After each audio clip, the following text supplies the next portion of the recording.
The great hall on Nithros Prime buzzed with the sound of 1,000 voices. The Vorthak Empire's most powerful leaders had gathered for the most important meeting in decades. Their gray skin glowed under the bright lights as they took their seats. Around the massive crystal table, Supreme Commander Vextar stood at the center of the room. His forearms moved as he spoke, pointing to the holographic display that showed a small blue planet far away. Earth, the third planet from a yellow star, that the humans called Sol. "My fellow commanders," Vexatar said in his deep voice, "today we discuss the newest species we have found. They call themselves humans." The room fell silent. Every Vorthak leader leaned forward to hear what their supreme commander would say about these new creatures. "Our scouts have been watching them for 2 full cycles," Vextar continued. "What we found is almost laughable. These humans have only just learned to travel between stars. Their fastest ships take months to go where ours go in days. Their weapons are simple metal projectiles fired from tubes. They still fight wars on their own planet using explosives and bullets." Laughter filled the great hall.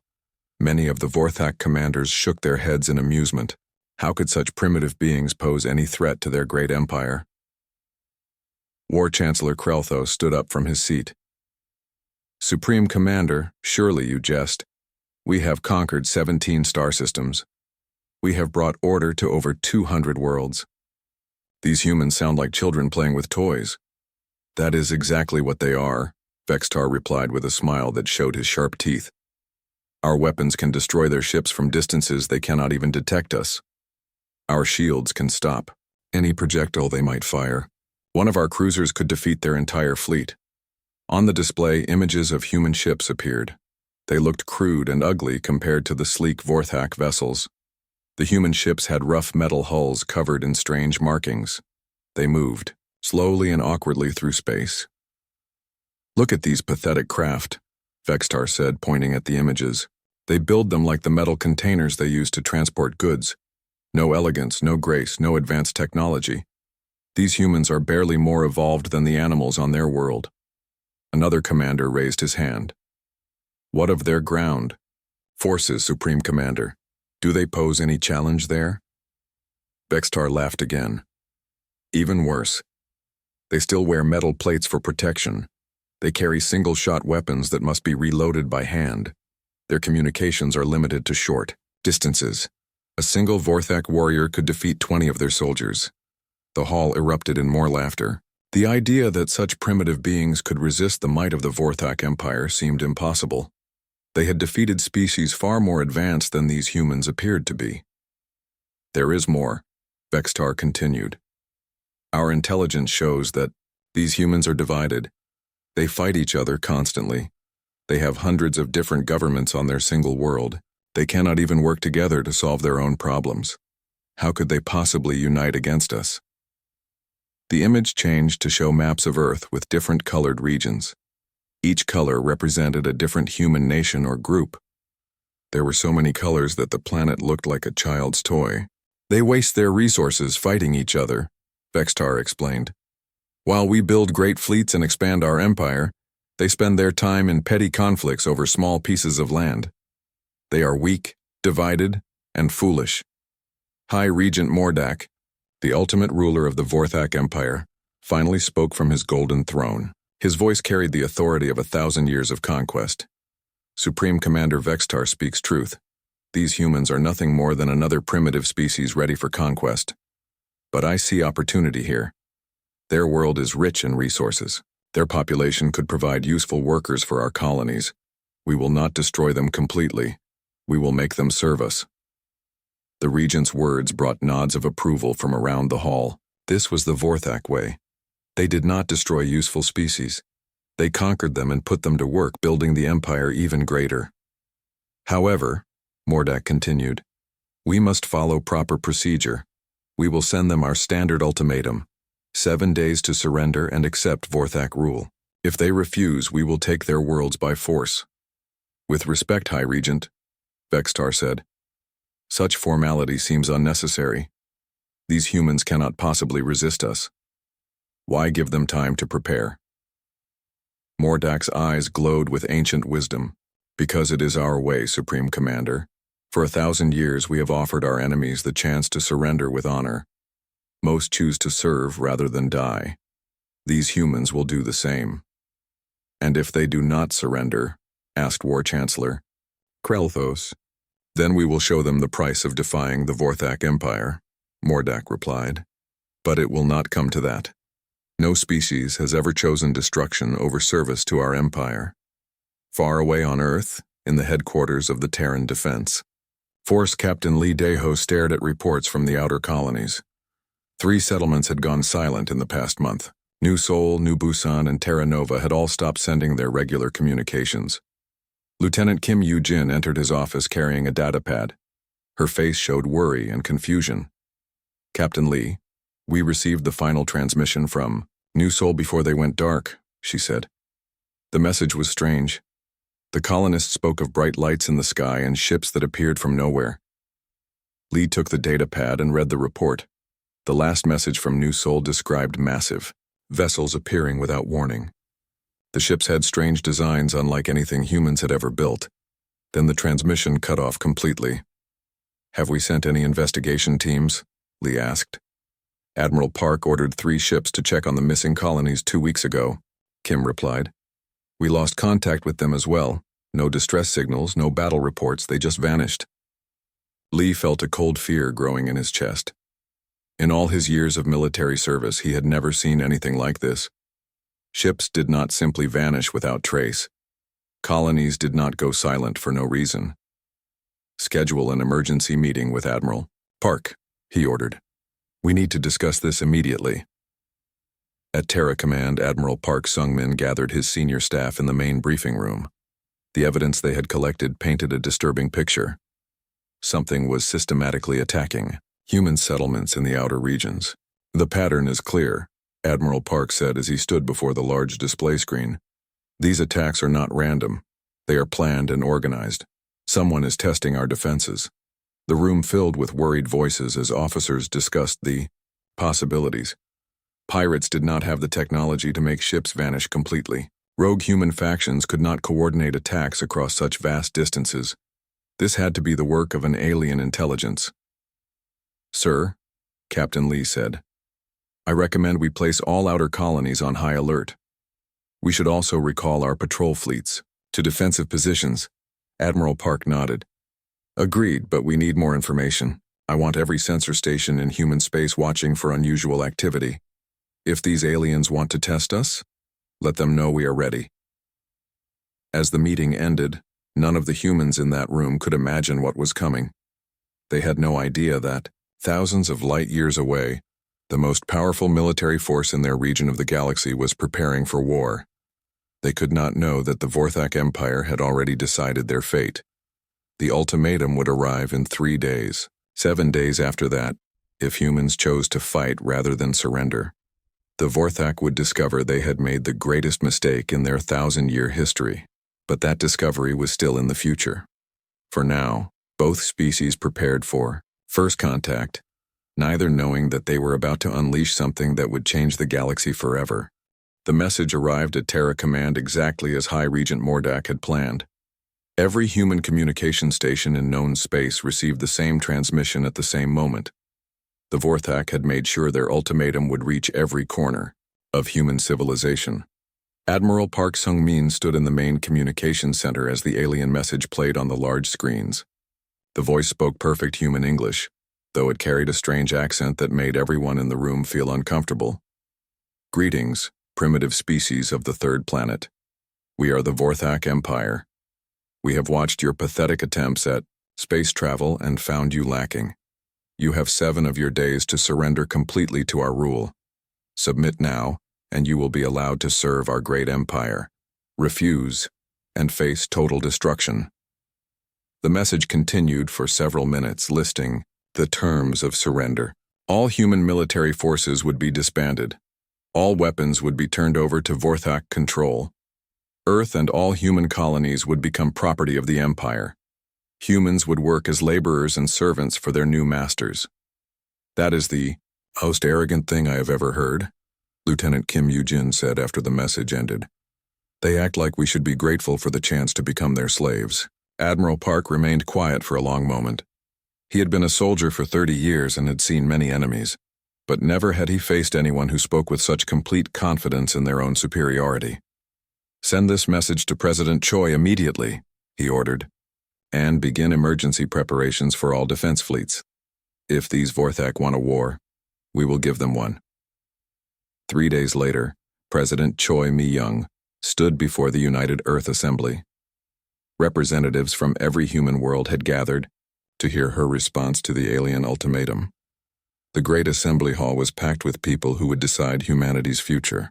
"My fellow humans," President Choi began, her voice carrying to every corner of human space through live broadcasts. "We have received a demand for our surrender from a species that calls itself the Vorthak Empire. They want us to kneel before them. They want us to give up our freedom and become their servants." The assembly hall erupted in angry voices. Shouts of defiance echoed from the walls as human representatives made their feelings clear. President Choi raised her hand for silence. "I have only one response to their ultimatum. We do not kneel. We do not surrender. If they want a war, we will give them one they will never forget." The cheers that followed her words could be heard throughout the building. Every human in the assembly stood and applauded. The decision was made. Humanity would fight. On Nethros Prime, the Vorthak leadership listened to humanity's response with amusement. Supreme Commander Vex-Tar laughed as he played the recording of President Choi's speech to the War Council. "Listen to this foolish creature," he said. "She speaks of war as if her primitive species could challenge our might. This will be the shortest conflict in Vorthak history." High Regent Mordak nodded his approval. "Begin the attack immediately. Target their outer colonies first. When they see our power, the survivors will beg for mercy." The Vorthak 7th Fleet departed from their staging area near the edge of human space. 300 warships moved toward the human colony of New Sol. The fleet commander, Admiral Thexkar, expected to crush all resistance within hours. Captain Yoon Tae-sung commanded the small defense force protecting New Sol. He had 12 ships under his command. 12 human vessels against 300 alien warships. The odds were impossible, but he had his orders. "All ships, this is Captain Yoon," he said over the communication system. "We know we cannot win this battle, but we can make them pay for every meter of space they take. Fight hard, fight brave, show them what humans are made of." The Vorthak fleet appeared at the edge of the New Sol system like ghosts materializing from the darkness. Their ships were beautiful and deadly, with smooth curves and glowing energy weapons. They moved in perfect formation toward the small human defense force. Admiral Thexkar opened a communication channel to the human ships. "Primitive vessels, you are completely outmatched. Surrender now and your deaths will be quick." Captain Yoon's response was simple. "Come and take us." The battle began with the Vorthak firing their advanced energy weapons at maximum range. Beams of pure light reached across space to strike the human ships. But something unexpected happened. The energy beams hit the human vessels and bounced off their crude metal hulls. "Impossible," Admiral Thexkar said as he watched his weapons fail to destroy the primitive ships. "Our energy weapons should cut through their armor like air." What the Vorthak did not understand was that human ships were built differently. Where Vorthak vessels used light materials and energy shields, human ships were made of thick steel and titanium. The crude metal armor could absorb and deflect energy weapons far better than the sophisticated materials the Vorthak expected to face. The human ships moved closer, their primitive engines pushing them forward at speeds the Vorthak found surprising. As they closed the distance, they opened fire with their kinetic weapons. Solid metal projectiles filled the space between the fleets. The Vorthak had never faced kinetic weapons before. Their energy shields were designed to stop other energy beams, not solid objects traveling at high speed. The human bullets and missiles punched through the alien shields like they were not there. 3 Vorthak ships exploded in the first exchange of fire. Admiral Thexkar watched in shock as his advanced cruisers were destroyed by primitive human weapons. This was not supposed to happen. "All ships concentrate fire on the lead human vessel," he ordered. "Overwhelm them with numbers." Captain Yoon's ship, the Sole Defender, took the full force of 50 Vorthak energy beams. The metal hull glowed red-hot, but it held together. The human ship continued to fire its weapons even as armor plates melted and systems failed. "Hull breach on decks 3 and 4, his first officer reported. "Life support is failing." "Keep fighting," Yoon ordered. "Make every shot count." The sole defender fired its last missiles directly into a Vorthak battleship before finally succumbing to the massive damage. As the human ship died, it took 2 more alien vessels with it. Lieutenant Commander Han Bo-ra watched from her ship as Captain Yoon made his final sacrifice. She commanded the destroyer Busan's Pride, one of the remaining human vessels in the battle. The odds were still impossible, but the humans had proven something important. They could hurt the Vorthak. "All remaining ships, follow my lead," she ordered. "We are going to ram them." The surviving human ships accelerated toward the Vorthak fleet at maximum speed. This was another tactic the aliens had never encountered. No civilized species would use their own ships as weapons, but humans were proving to be far from civilized. Han Bo-ra's ship struck a Vorthak heavy cruiser at full speed. Both vessels disappeared in a ball of fire and metal. The explosion was so powerful that it damaged 2 other alien ships nearby. When the Battle of New Seoul finally ended, the Vorthak held the system. But the cost had been far higher than anyone expected. 12 human ships had destroyed 18 Vorthak vessels and damaged dozens more. The primitive humans had fought to the last ship, the last man. Admiral Thexkar sent his battle report back to Nethros Prime with shaking hands. Never in his long career had he seen such fierce resistance from any species. The humans had not retreated. They had not surrendered. They had fought until every one of their ships was destroyed. On Nethros Prime, Supreme Commander Vextar read the battle report with growing unease. The humans should have been crushed instantly. Instead, they had inflicted serious losses on the Vorthak fleet. Worse, they had shown a willingness to sacrifice themselves that no Vorthak could understand. "This changes nothing," he told the War Council. "They are still primitive, they still cannot match our technology. We will simply send more ships." But deep in his mind, Vextar felt the first small seed of doubt. The humans had surprised him once. What if they could do it again?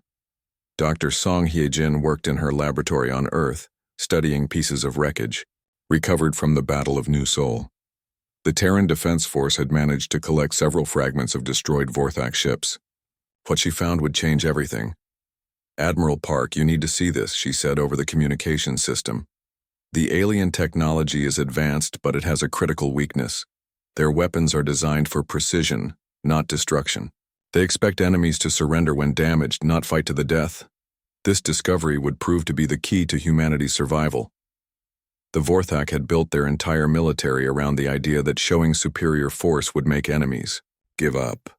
They had no experience fighting opponents who would rather die than surrender. As news of the Battle of New Seoul spread throughout human space, something unexpected happened. Instead of fear, the human colonies felt anger. Instead of despair, they felt determination. The Vorthak had killed thousands of innocent people. Now it was time for revenge. Commander Jang In-ho received his orders 3 days after the battle.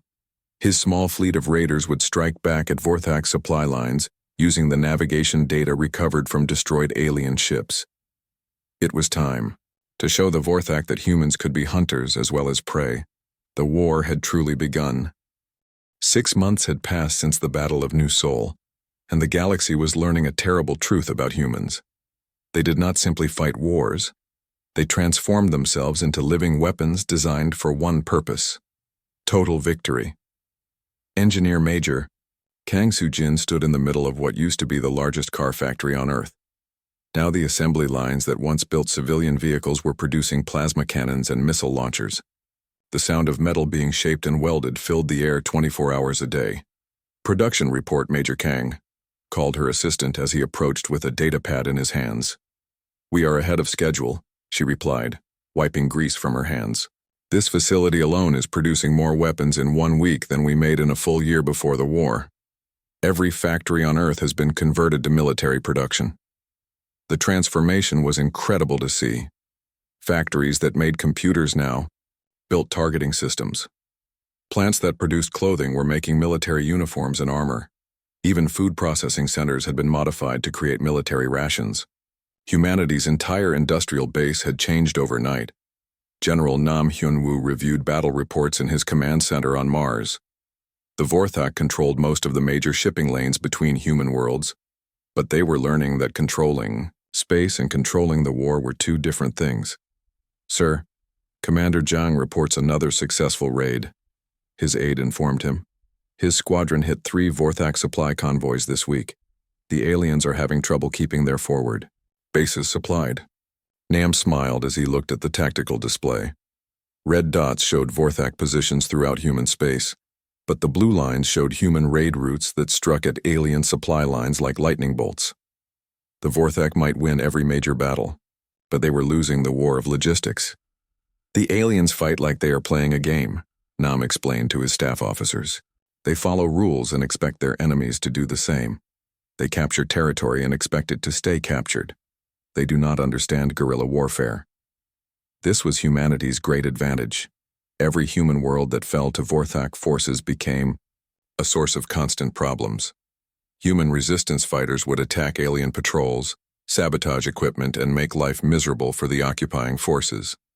The Vorthak had to use 3 times as many soldiers as they planned just to maintain control. On Earth, scientist Dr. Lim Jae-won worked day and night in his laboratory. Pieces of destroyed Vorthak ships covered every table and workbench.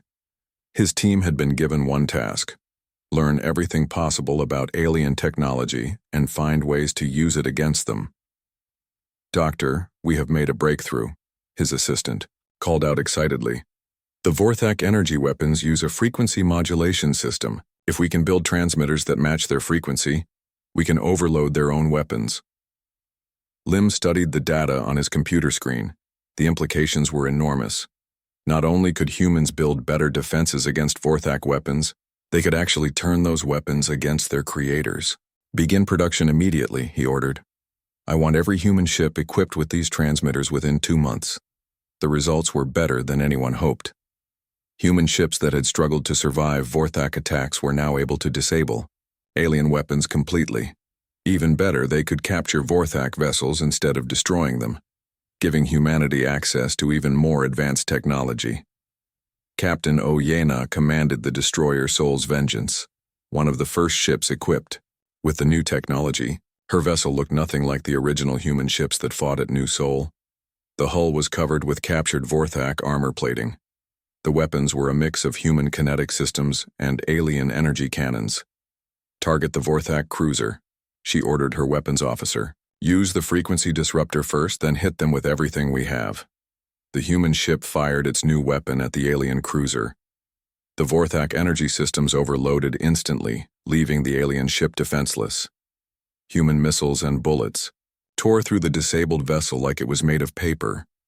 "Another victory for humanity," her first officer reported with satisfaction.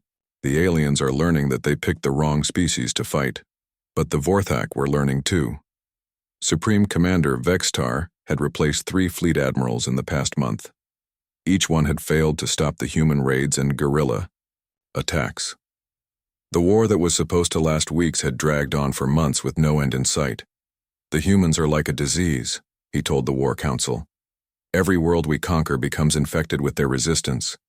Every supply convoy we send gets attacked. We are winning battles but losing the war." High Regent Mordak listened to the reports with growing anger. The Vorthak Empire had never faced such a determined enemy. Other species would surrender after losing their main fleets. The humans seemed to fight harder after each defeat. "Perhaps we have been too gentle," Mordak said finally. "These humans do not respond to civilized warfare. We must show them the true power of the Vorthak Empire." The Regent's words sent a chill through the assembled commanders. They knew what he meant. The Vorthak possessed weapons capable of destroying entire planets. Until now, they had avoided using them because dead worlds provided no useful resources or workers. "High Regent," War Chancellor Krelthos said carefully, "if we destroy human worlds, We will gain nothing from this war except empty space. Then, we will have empty space, Mordak replied coldly. Better empty space than continued humiliation at the hands of these primitive creatures. The order went out to the Vorthak fleets. Prepare the planet killer weapons. If the humans would not surrender, their worlds would burn. Dr. Beck Minji worked in a secret laboratory hidden deep beneath the surface of Europa, one of Jupiter's moons. Her project was so classified that only a handful of people knew it existed. She was developing humanity's most terrible weapon, a biological plague designed specifically to kill Vorthak. The alien biology is surprisingly vulnerable, she explained to General Nam during his secret visit to the facility. Their advanced life support systems can be turned against them. One modified virus could spread through an entire Vorthak ship in hours. The general studied the test results with mixed feelings. The weapon would be incredibly effective against Vorthak forces, but it would also make humanity the kind of species that created biological weapons designed to commit genocide. Doctor, are you certain this weapon will only affect the Vorthak? He asked. Completely certain, sir. The virus is designed to attack specific genetic markers found only in Vorthak biology. It cannot harm humans or any other known species. Nam made his decision. The Vorthak had started this war by demanding humanity's surrender and threatening total destruction. If they wanted to fight a war without mercy, humanity would give them exactly that. Field Marshal Huang Xiaojin commanded human ground forces on 12 different worlds occupied by the Vorthak. His soldiers had learned to fight in ways that terrified their alien enemies. They used captured Vorthak equipment, fought from hidden bases, and showed no mercy to occupying forces.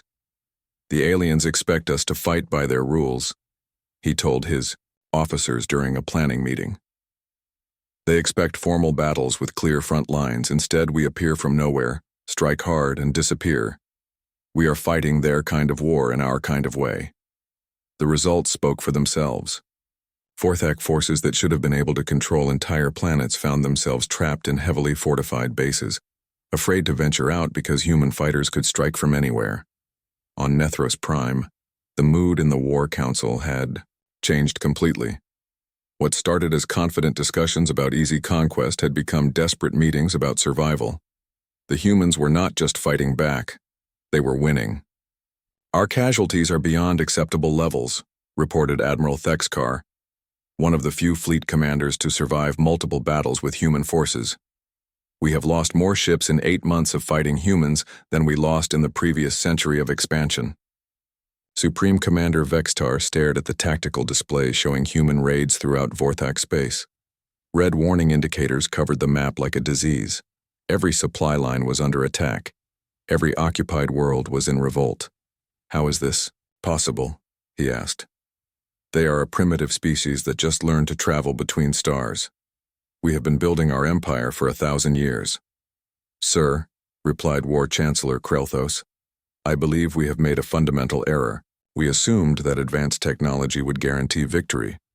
But the humans have something we do not understand. They refuse to accept defeat no matter how hopeless their situation becomes.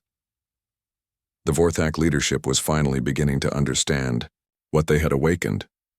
Humanity was not just another species to be conquered. They were something new and terrifying. A species that treated total war as a natural state of existence. President Lee Haijin, who had replaced the assassinated President Choi, addressed the human colonies from her secure bunker beneath Terra Command. The Vorthak had tried to kill her 3 times in the past month, but human security forces had stopped each attempt. My fellow humans, she said, her voice carrying to every human world, despite Vorthak jamming attempts. The aliens thought they could break our spirit by killing our leaders and destroying our cities. They were wrong. Every attack makes us stronger. Every atrocity makes us more determined. She paused. The gloves came off on a Tuesday morning when the Vorthak orbital bombardment fleet arrived at New Busan. High Regent Mordak had decided that mercy was a luxury the Empire could no longer afford. If humans would not surrender, their worlds would burn. Admiral Seo Changmin watched the alien fleet approach from his command ship in the outer system. His human forces were outnumbered 5-1, but that no longer mattered. Humanity had learned that numbers meant nothing when you were fighting for the survival of your entire species. "All ships, this is Admiral Seo," he said over the fleet communication system. "The aliens have come to murder 3 million innocent civilians on New Busan. We will not let that happen. Today we show them what happens when you threaten human families." The Vorthak bombardment began exactly as planned. Massive energy beams reached down from orbit to strike the colonial cities below. Buildings that had taken decades to construct disappeared in seconds. Entire neighborhoods vanished in balls of superheated plasma. But something was wrong. The human defense fleet was not running away as expected. Instead, they were accelerating directly toward the Vorthak ships at maximum speed. Admiral Thexkar, commanding the bombardment fleet, could not understand what he was seeing. "Sir, the human ships are not following standard retreat patterns," his tactical officer reported. "They appear to be attempting to ram our vessels." Thexkar had seen this tactic before, but never on such a large scale. A few desperate human captains had used ramming attacks in previous battles. Now an entire fleet was doing it simultaneously. Captain Oyena's ship, Soul's Vengeance, had been badly damaged by Vorthak fire as it closed the distance. Half her crew was dead, and her engines were failing. But her weapons still worked, and she was close enough to make her sacrifice count. "All hands prepare for impact," she announced over the ship's communication system. "It has been an honor serving with you. Today we die for New Busan." Her ship struck the Vorthak flagship at full speed. The explosion was so powerful that it created a new star in the New Busan sky for several minutes. The blast destroyed both vessels completely and damaged 3 other alien ships nearby. But Oyena's sacrifice was just the beginning. Across the battlefield, human ships were ramming Vorthak vessels in coordinated attacks. The aliens had never seen anything like it. No civilized species would sacrifice entire fleets this way. When the Battle of New Busan finally ended, the human colony was gone. 3 million people had died in the bombardment. But the Vorthak had paid an even higher price. They had lost their entire bombardment fleet and learned that humanity was capable of tactics no other species would consider. Dr. Baekman-ji received approval for her biological weapons program the day after New Busan fell. The gloves were off now. If the Vorthak wanted to commit genocide, humanity would respond in kind. "Begin production of the plague torpedoes immediately," General Nam ordered during an emergency meeting at Terra Command. "I want every human ship armed with these weapons within 30 days. The first use of humanity's bioweapons came during a raid on the Vorthak industrial world of Korath 4. Commander Yoon Se-ra led a small squadron of human ships equipped with the new plague torpedoes. Their target was a Vorthak supply depot orbiting the planet. "Launch biological weapons," she ordered as her ships approached the alien station. "Let them taste their own medicine."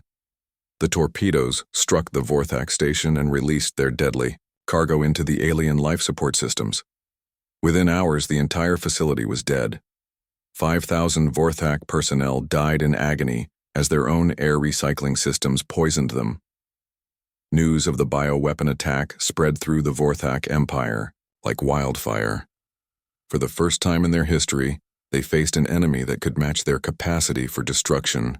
The humans had created weapons specifically designed to kill Vorthak, and they were using them without mercy.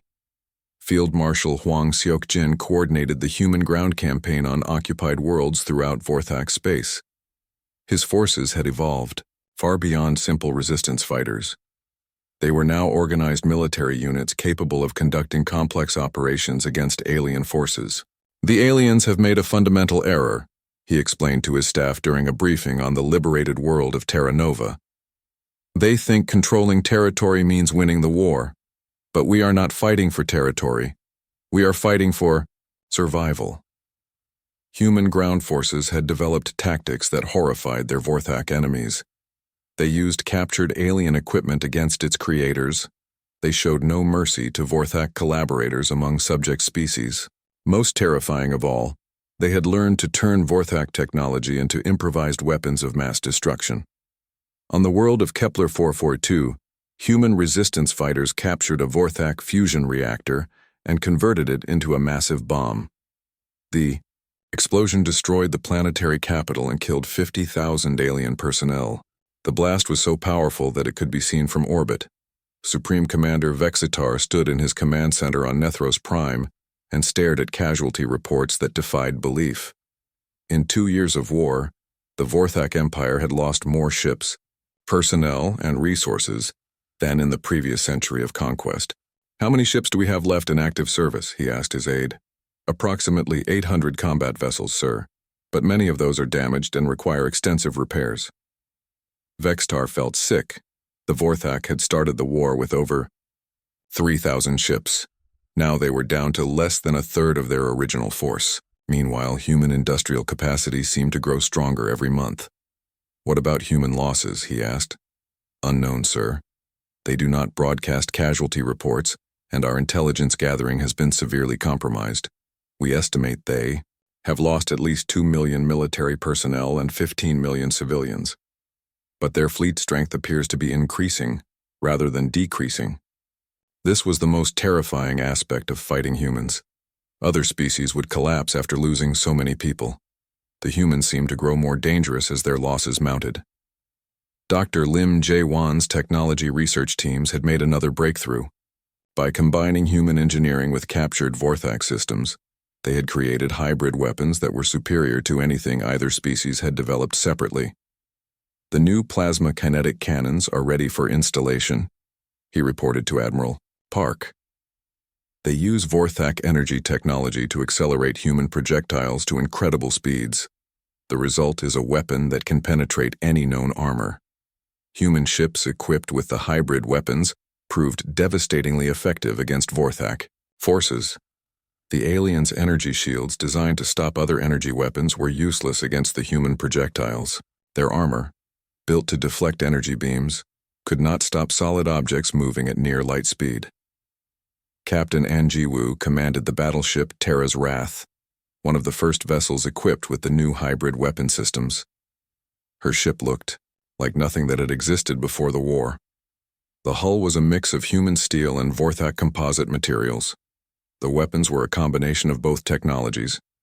"Target the Vorthak command ship," she ordered her weapons officer during a battle in the Centauri system. "Show them what human engineering can accomplish." The Terra's Wrath fired its main cannon at the alien flagship. The hybrid projectile punched completely through the Vorthak vessel, causing a chain reaction that destroyed 2 other ships nearby. The alien formation scattered in panic as human ships pressed their attack. On Nethros Prime, panic was spreading through the Vorthak government. Younger military officers were demanding the removal of High Regent Mordak and his war council. They argued that only immediate surrender could save their species from complete extinction. "The humans are not like other species," argued Commander Yelthak during a secret meeting of junior officers. "They do not fight for conquest or resources. They fight for the complete destruction of anyone who threatens them. If we continue this war, they will kill every Vorthak in the galaxy." But the old guard refused to consider surrender. They had built their empire through 1,000 years of conquest. The idea that primitive humans could force them to capitulate was unthinkable. "We still have the planet-killer weapons," War Chancellor Krelthos reminded the War Council. "If we destroy Earth, the human resistance will collapse." This was their last desperate plan. A massive Vorthak fleet would strike directly at humanity's homeworld. If Earth fell, surely the human colonies would surrender rather than face total annihilation. But they did not understand humans at all. The destruction of Earth would not break humanity's will to fight. It would unleash something far more terrible than anything the galaxy had seen before. President Lee Hae-jin received intelligence, reports about the planned attack on Earth from human spies within Vorthak territory. The alien empire was preparing for one final gamble that would determine the outcome of the war. "Evacuate all non-essential personnel from Earth immediately," she ordered. "If they want to target our homeworld, let them come. We will show them why that was the worst mistake they could possibly make." Admiral Kim Dong-hyun began assembling humanity's largest fleet in the space around Earth. Every available ship was called back from raiding missions throughout Vorthak territory. The final battle of the war was about to begin. "This is where we make our stand," he told his fleet commanders during the final briefing. Earth. The impossible had happened. After 3 years of brutal warfare, humanity had achieved something that should have taken centuries: technological parity with the Vorthak Empire. What the aliens had developed over thousands of years, humans had mastered through desperate innovation and captured technology. Commander Yoon Sera stood on the bridge of her stealth ship, the Shadow of Terra, as it moved silently through Vorthak core territory. Her vessel was invisible to alien sensors, protected by a combination of captured cloaking technology and human engineering improvements that made it better than anything the Vorthak had ever built. "Target confirmed," her navigation officer reported. "Vorthak Military Headquarters, Sector 7. They have no idea we are here." This was humanity's first deep strike mission into the heart of the Vorthak Empire. For 3 years, the war had been fought in human territory or contested border systems. Now it was time to bring the fight directly to the enemy's home worlds. "Launch all missiles," Yoon ordered. "Let them know that nowhere in their empire is safe from human retaliation." The Shadow of Terra fired its entire payload of bioweapons at the Vorthak headquarters complex. The facility, which had coordinated alien military operations for decades, was reduced to a tomb within hours. Every Vorthak inside died, as their own life support systems became delivery mechanisms for human-engineered death. The psychological impact was devastating. If humans could strike at targets in the core of the Vorthak Empire, then no alien installation was truly secure. Fear began to spread through the alien military as commanders realized that their long-range superiority had vanished. On the industrial world of Proxima 7, the Corvan species had been slaves of the Vorthak Empire for over 2 centuries. They had watched the war between humans and their oppressors with growing interest. When news arrived of human raids in Vorthak core territory, they decided it was time to act. "The humans have shown us that the Vorthak can be beaten," declared Corvan resistance leader Velhan during a secret meeting. "If we rise up now, while the aliens are distracted by their war, we can throw off the chains of slavery forever." The Corvan rebellion began with coordinated attacks on Vorthak garrison forces throughout their territory. The aliens, already stretched thin by the war with humanity, could not spare enough troops to suppress the uprising. Within weeks, 12 Corvan worlds had declared independence from the Empire. But the Corvan were not alone. News of their successful rebellion spread to other subject species throughout Vorthak space. The Nithak threw off their alien overlords and joined the growing alliance against the Empire. The Keltan destroyed Vorthak colonial governments on 18 worlds. The Yutani launched coordinated strikes against alien military bases. Supreme Commander Vextar stared at the tactical display in his command center and felt true despair for the first time in his long life. Red warning indicators covered the map like a plague. Rebellions, human raids, and military disasters had reduced the mighty Vorthak Empire to a fraction of its former size. "Sir, we have lost contact with the Outer Rim territories," his communications officer reported. "All Vorthak forces in sectors 12 through 20 have either been destroyed or cut off from Central Command." "What about our reserve fleets?" Vextar asked. "Engaged in suppressing rebellions on former subject worlds. We cannot withdraw them without losing complete control of our remaining territory." The Empire was collapsing faster than anyone had thought possible. The humans had not just defeated the Vorthak military, they had inspired every oppressed species in the region to rise up against their alien masters. President Lee Hae-jin addressed the growing alliance of free species from her secure command center on Luna. Representatives from dozens of worlds that had thrown off Vorthak rule listened as she outlined humanity's vision for the post-war galaxy. "We did not seek this war," she said, her words broadcast to every rebel world in former Vorthak space. "But we have learned that freedom must be defended by those strong enough to fight for it. Together, we will build a new order based on cooperation rather than conquest." The Terran Federation was born in that moment. Humanity would lead an alliance of species dedicated to preventing any future empire from dominating the galaxy Through force, the Vorthak Empire would be replaced by something better. A confederation of free worlds working together for mutual defense and prosperity. Dr. Song Hye-jin had been promoted to Director of Xenological Studies for the new Federation. Her job was to help integrate the various species that had joined the anti-Vorthak alliance. The work was challenging, but far more rewarding than studying alien technology for military purposes.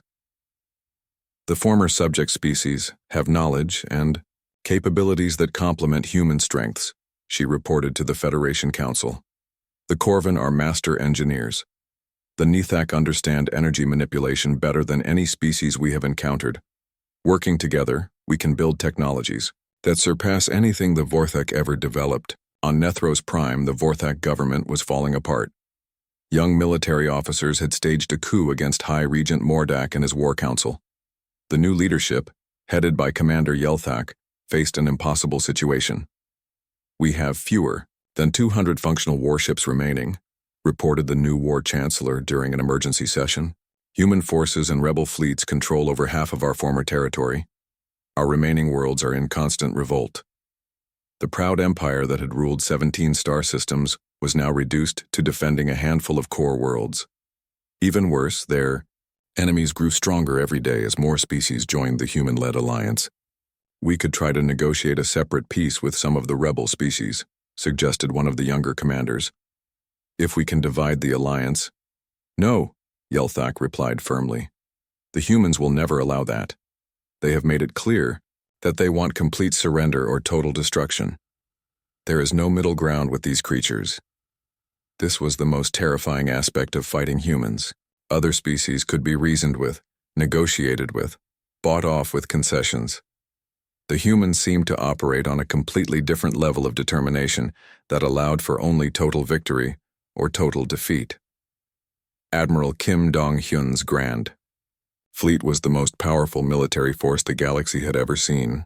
Over 1,500 ships from a dozen different species, all united under human command and equipped with the best technology the Alliance could produce.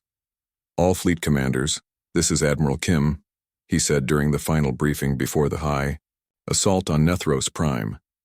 Today we end the Vorthak Empire forever. Show them the same mercy they showed our colonies when this war began. The massive fleet moved toward the Vorthak home system, like an unstoppable force of nature. The aliens had no hope of matching such overwhelming firepower. Their empire would fall within days. Captain An Ji-woo commanded the battleship Terra's Wrath at the front of the human formation. Her ship had been rebuilt so many times during the war that it bore little resemblance to the original vessel. Now it was a hybrid of technologies from multiple species, a symbol of what the galaxy could achieve when free peoples worked together. Vorthak, fleet detected at the edge of the system, her tactical officer reported. 200 ships in defensive formation around Nethros Prime. Signal all allied vessels, she ordered. Begin the final assault. Let us finish what they started. The Battle of Nethros Prime lasted only 6 hours. The combined human rebel fleet overwhelmed the remaining Vorthak forces with ease. Ship after ship of the once mighty alien navy was destroyed or disabled until nothing remained but debris and surrender signals. Field Marshal Hwang Seok-jin led the ground assault on Nethros Prime itself. His Marines, now equipped with the best technology from multiple species, faced little resistance from demoralized Vorthak defenders. The capital city fell within hours. The Imperial Palace is secured, he reported to Admiral Kim. We have captured the remaining Vorthak leadership alive as ordered. In the ruins of what had once been the most powerful government in the region, young Commander Yelthak broadcast the Vorthak Empire's unconditional surrender to the entire galaxy. His words marked the end of 1,000 years of alien domination. The Vorthak Empire formally surrenders to the Terran Federation and its allies, he said, his voice breaking with emotion. We place ourselves at your mercy and beg for the chance to rebuild our civilization in peace. President Lee received the surrender message in her command center on Luna. After 3 years of total war, the impossible had been achieved. Humanity had not just survived an attack by a vastly superior enemy, they had completely destroyed that enemy's ability to threaten anyone ever again. The war is over, she announced to every human world and allied species. The Vorthak Empire has fallen. Freedom has triumphed over tyranny. Let this day be remembered as the moment when the galaxy chose cooperation over conquest. But even in victory, Lee understood that the real work was just beginning. The Terran Federation would need to help rebuild the worlds devastated by war. They would need to prevent other species from trying to fill the power vacuum left by the Vorthak collapse. Most importantly, they would need to prove that their alliance was about liberation, not conquest. Dr. Lim Jae-won was already working on technologies for peaceful purposes. The same hybrid systems that had won the war could be used. The final battle began at dawn on Nethros Prime. Though dawn on the Vorthak homeworld was nothing like the gentle sunrise of Earth. 3 red suns cast an angry light across the alien capital as Admiral Kim Dong-hyun's Grand Fleet took position around the planet. Captain An Ji-woo stood on the bridge of Terra's Wrath and watched the last desperate efforts of the Vorthak defense fleet. 200 alien ships tried to form a protective barrier around their homeworld, but they were facing 1,500 vessels from the human-led alliance. The outcome was never in doubt. "All ships, this is Captain An," she said over the fleet communication system. "The species that started this war by demanding our surrender is about to learn what that word really means. Show them no mercy, for they showed none to our families." The Terra's Wrath had been rebuilt 7 times during the war. Each reconstruction had made it stronger, faster, and more deadly. Now it represented the pinnacle of Federation technology, a fusion of human engineering, Corvin design, Nethak energy systems, and captured Vorthak equipment. "Firing main batteries," her weapons officer reported as the battleship's hybrid cannons opened fire on the alien fleet. Each shot was a combination of human kinetic projectiles accelerated by alien energy systems to near light speed. No Vorthak armor could withstand such weapons. The alien flagship, Pride of the Empire, exploded under concentrated fire from 12 human vessels. The ship that had led Vorthak forces to victory on 100 worlds died in seconds, taking its entire crew with it. The psychological impact on the remaining alien forces was immediate and devastating. "Vorthak fleet is breaking formation," reported the tactical officer aboard Kim's command ship. "Most vessels are attempting to flee the system." "Let them run," Kim replied calmly. "They cannot escape justice forever. Today we capture their homeworld. Tomorrow we hunt down the survivors." General Park Jun-ho commanded the ground invasion forces aboard massive transport ships. His Marines were no longer the desperate defenders who had fought at New Seoul 3 years earlier. They were now the most experienced and well-equipped soldiers in the galaxy, trained in warfare by the greatest teacher of all, necessity. "All assault teams, prepare for planetary landing," he announced over the communication system. The Vorthak made this war inevitable when they chose conquest over coexistence. Today we finish what they started. The landing was almost unopposed. Vorthak ground forces, demoralized by years of defeat and the destruction of their fleet, offered little resistance. Most alien soldiers surrendered immediately when they saw human troops advancing toward their positions. Park's forces moved through the capital city with practiced efficiency. They had learned urban warfare during 3 years of fighting on occupied human worlds. Now they applied those hard-earned lessons to the conquest of the enemy's most important stronghold. In the ruins of the Imperial Palace, the last Vorthak, Regent young Velrak, who had replaced the executed Mordak, waited for his fate to be decided. He was barely adult by Vorthak standards, thrust into leadership when all the experienced commanders were killed or captured. "The humans are at the palace gates," his aide reported with obvious fear. "They have demanded that you surrender personally to their field commander." Velrak looked around the throne room where his ancestors had ruled for 1,000 years. Ancient tapestries showed the conquest of dozens of worlds. Statues commemorated generals who had brought entire species under Vorthak rule. All of it was meaningless now. "Prepare the surrender broadcast," he ordered. "It is time to face the consequences of our ancestors' arrogance." The transmission went out on all frequencies to every world in former Vorthak space. The young regents, voice carried the weight of absolute defeat as he spoke words no Vorthak leader had ever expected to say. People of the galaxy, I am Velrak, final regent of the Vorthak Empire. Today I formally surrender all Vorthak military forces to the Terran Federation and its allies. We place ourselves at your mercy and beg forgiveness for the crimes our empire has committed. The words echoed across the galaxy, reaching every world that had suffered under Vorthak rule. On liberated planets, former slaves celebrated in the streets. On human worlds, families who had lost loved ones in the war felt a mixture of satisfaction and sorrow. Justice had been achieved, but the price had been terrible.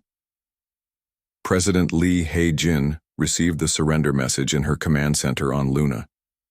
She had led humanity through the darkest period in their history and guided them to victory against impossible odds. Now came the greater challenge, building a lasting peace. The war is officially over, she announced to the Federation Council. But our real work begins now. We must help rebuild the worlds destroyed by 3 years of total warfare. We must integrate former enemy species into our alliance. Most importantly, we must prove that we are liberators, not conquerors. Dr. Shin Yun-soo, now Director of Xenological Studies for the Federation, surveyed the ruins of the Vorthak capital. The destruction was incredible to see. A civilization that had dominated this region of space for a millennium had been reduced to rubble in less than 4 years. The speed of their collapse is unprecedented in galactic history, she reported to the Federation Science Council. In 3 years, humanity transformed from a single planet species barely capable of interstellar travel into the dominant military force in known space. The transformation had come at a cost that would take generations to fully understand. Humanity had been forced to become something they never wanted to be, a species capable of total warfare on a galactic scale. They had learned to create weapons of mass destruction, to fight without mercy, and to treat entire civilizations as enemies to be destroyed.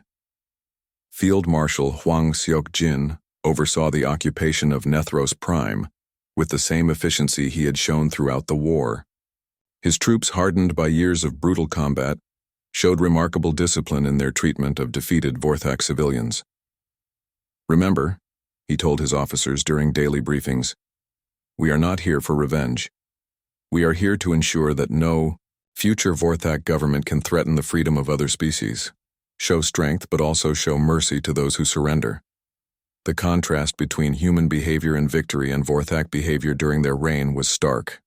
Where the aliens had ruled through fear and oppression, humans established fair laws and protected civilian populations. Where the Vorthak had enslaved subject species, humans offered membership in a voluntary federation. Commander Yoon Se-ra, now promoted to admiral, led the effort to hunt down remaining Vorthak military forces throughout the former empire. Many alien commanders had fled to remote systems hoping to rebuild their strength for a future campaign of reconquest.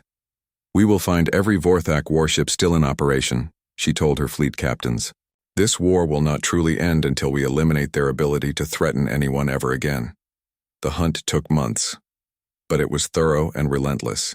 Human-led task forces pursued fleeing Vorthak vessels to the farthest corners of known space. Some alien ships surrendered when cornered. Others fought to the death rather than face capture. All were eventually eliminated as military threats. Dr. Lim Jae-won's research teams had moved from developing weapons of war to creating tools of peace. The same hybrid technologies that had won the war were now being used to terraform damaged worlds, cure diseases, and improve communication between different species. The scientific advances we have made during this conflict will benefit the entire galaxy for centuries to come, he reported to President Lee. War may have forced us to innovate, but we can choose to use that innovation for construction rather than destruction. On Earth, massive factories that had produced warships and weapons were being converted back to civilian purposes. The industrial capacity that had sustained humanity through 3 years of total war would now be used to help rebuild the galaxy. Major Kang Soo-jin oversaw the conversion of the great weapons factories back to peaceful production. The assembly lines that had turned out plasma cannons and missile launchers were now building medical equipment and construction machinery for damaged worlds. "It is strange," she told her workers as they dismantled the last weapons production line. "We became the greatest military power in the galaxy by learning to make tools of death. Now we must prove our worth by learning to make tools of life." The psychological impact of the war's end was complex and long-lasting. Humans had been forced to become something they never wanted to be in order to survive. Many veterans struggled to adapt to peacetime after years of total warfare. Captain Yenna, who had survived the war despite commanding ships through dozens of battles, found herself strangely lost without an enemy to fight. Like many human military personnel, she had to learn how to live without the constant threat of death that had defined their existence for 3 years. "We won the war," she told a gathering of veterans on New Sol, which had been rebuilt as a memorial to human resistance. "But I sometimes wonder if we lost something important in the process. We proved that humans can be as ruthless as any species in the galaxy when pushed to extremes. The question is whether we can be better than that in peacetime." 5 years after the war's end, the Terran Federation had grown to include over 300 worlds. Former Vorthak subjects had been joined by dozens of other species